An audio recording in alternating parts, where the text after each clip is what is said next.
ಶಿವಮೊಗ್ಗದಲ್ಲಿ ಭೀಕರ ಅಪಘಾತ ಸಂಭವಿಸಿದೆ. ರಸ್ತೆ ದಾಟ್ತಾ ಇದ್ದಂತ ಮಹಿಳೆಗೆ ಅಪರಿಚಿತ ಕಾರು ಡಿಕ್ಕಿ ಹೊಡೆದ್ಬಿಟ್ಟಿದೆ. ಸಾಗರ ತಾಲೂಕಿನ ಆನಂದಪುರ ಬಸ್ ಸ್ಟ್ಯಾಂಡ್ ಬಳಿ ನಡೆದಿರುವಂತ ಅಪಘಾತ ಇದು. ಶಿವಮೊಗ್ಗದಲ್ಲಿ ನಡೆದಿರುವಂತ ಭೀಕರ ಅಪಘಾತ. ರಸ್ತೆ ದಾಟ್ತಾ ಇದ್ದ ಮಹಿಳೆಗೆ ಅಪರಿಚಿತ ಕಾರು ಡಿಕ್ಕಿಯಾಗಿದೆ.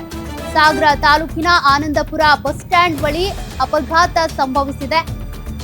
ಬಸ್ ಸ್ಟ್ಯಾಂಡ್ ಬಳಿ ರಸ್ತೆಯಲ್ಲಿ ರಸ್ತೆ ಕ್ರಾಸ್ ಮಾಡುವಂತ ಸಂದರ್ಭದಲ್ಲಿ ಕಾರ್ ಡಿಕ್ಕಿ ಹೊಡೆದ್ಬಿಟ್ಟಿದೆ. ಕಾರು ನಿಲ್ಲಿಸದೆ ಸ್ಥಳದಿಂದ ಡ್ರೈವರ್ ಪರಾರಿಯಾಗಿದ್ದಾನೆ. ಭೀಕರ ಅಪಘಾತದ ದೃಶ್ಯ ಸಿಸಿಟಿವಿಯಲ್ಲಿ ಸೆರೆಯಾಗಿದೆ. ಇನ್ನು ಅಪಘಾತಕ್ಕೀಡಾದ ಮಹಿಳೆ ಸ್ಥಳೀಯ ಆಸ್ಪತ್ರೆಗೆ ರವಾನೆ ಮಾಡಲಾಗಿದೆ.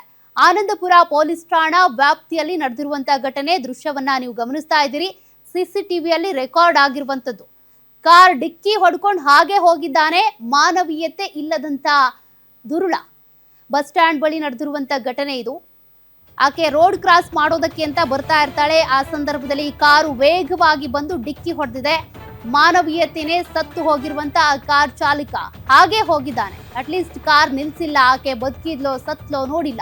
ಸದ್ಯ ಆಕೆಯನ್ನು ಆಸ್ಪತ್ರೆಗೆ ದಾಖಲು ಮಾಡಲಾಗಿದೆ. ಇದಕ್ಕೆ ಸಂಬಂಧಪಟ್ಟಂತೆ ಪೊಲೀಸ್ ಠಾಣೆಯಲ್ಲಿ ಕಂಪ್ಲೇಂಟ್ ಕೂಡ ದಾಖಲಾಗಿದೆ. ಆನಂದಪುರ ಪೊಲೀಸ್ ಠಾಣಾ ವ್ಯಾಪ್ತಿಯಲ್ಲಿ ನಡೆದಿರುವಂತ ಭೀಕರ ಅಪಘಾತ ಇದು.